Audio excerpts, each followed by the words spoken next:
Hello everyone. It is October 2025. Windows 10 support ends on the 14th of this month. If we have a quick look over here, this is official from the Microsoft website. 14th October 2025, all support ends for it. It's end of life.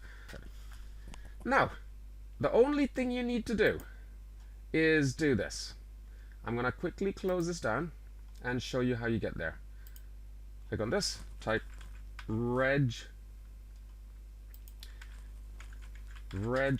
edit. Good to run it as administrator.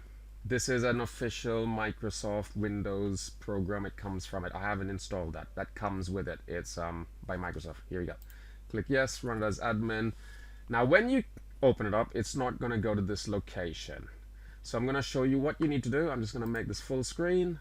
So it's computer, and then it's H key local machine. You click on that, and then you get a little drop down. Then once you've got that, you click on system, you'll get this drop down.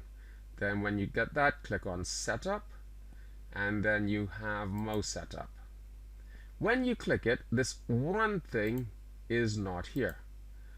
So I'm just going to quickly double click on that, copy this. This will be put in the description so you can do it yourself. And I'll just copy that so I can create a new one. I'm going to delete it. All good. Right on this, you right click it, and then you click new, reg dword. And the text that I just copied over there, paste it in it, so that's now going to be the name. If it's set to 0, all this is doing is allow upgrades with unsupported TPMOrCPU. This is officially from Microsoft, their own happy registry entry. So change it to 1. That makes it known to the installer that you are happy to go ahead with the install, and you know your TPMOrCPU is not up to the current version. Okay, there we go. Once you're here, the best way, as I've been saying for many years on my channel, is quite simply download the ISO. How do you get there? In there, just type download Windows 11. Perfect. Over there, you got the same page that I had. I just wanted to show you how it's done.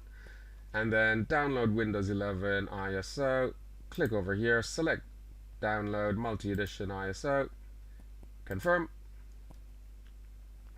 choose a region. Okay, for us we are gonna go for English International. If you're United States or so, click on that, click confirm,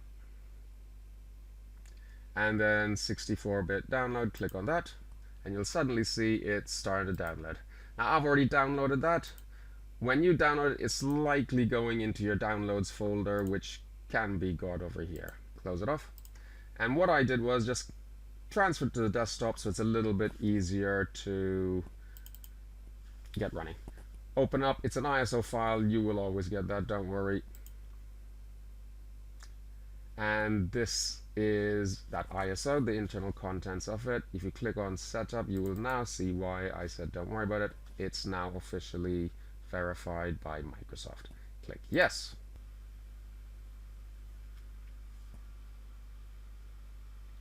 Okay, we can choose to download updates now or not now. They do take a bit of time. Click next.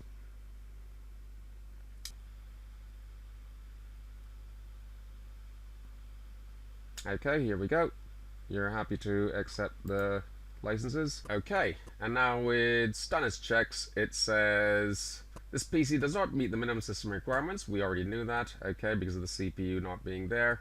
However, I know for a fact that Windows 11 will run on this computer. It's got enough RAM, it's got a CPU. Even looking at that, it was a version 3 of an Intel chip. So there you go. As long as it says install Windows 10 11 Pro, keep personal files and apps. That's the key thing. I can click over here just to show you. If it came up with only that, what it will do, it will not upgrade all your ready installed programs. So you don't want to be upgrading to Windows 11 this way if it doesn't. So keep personal files and apps. This is a nice, happy, clean upgrade with everything coming forward. Okay, it's done its checks again. Click install. And now all you have to do is just, I don't know, make a cup of coffee, tea, take a break, come back, depending on how fast your CPU is, your hard drive, your SSD, etc. It'll take a bit of time. Okay, just a quick screen show. So it restarted after going through the last screen, and now we should be getting pretty close to fully upgraded. Another screen like this comes up. Still wait, don't turn off your PC. Okay, and here we go. We have Windows 11. All nice and happy. I'm going to quickly show you a way that you can actually roll back, for example, if it wasn't working, if you didn't like it. Okay, you have a short window of time to do this, but I'll quickly show you that. Okay, when you open up settings and you go to system and then click on recovery, if you get this, you should be able to roll back.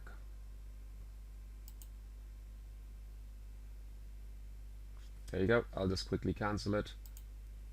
But there you go, guys. A fairly safe upgrade to Windows 11 from Windows 10, as it's almost the end. Thank you for watching. Have a good day.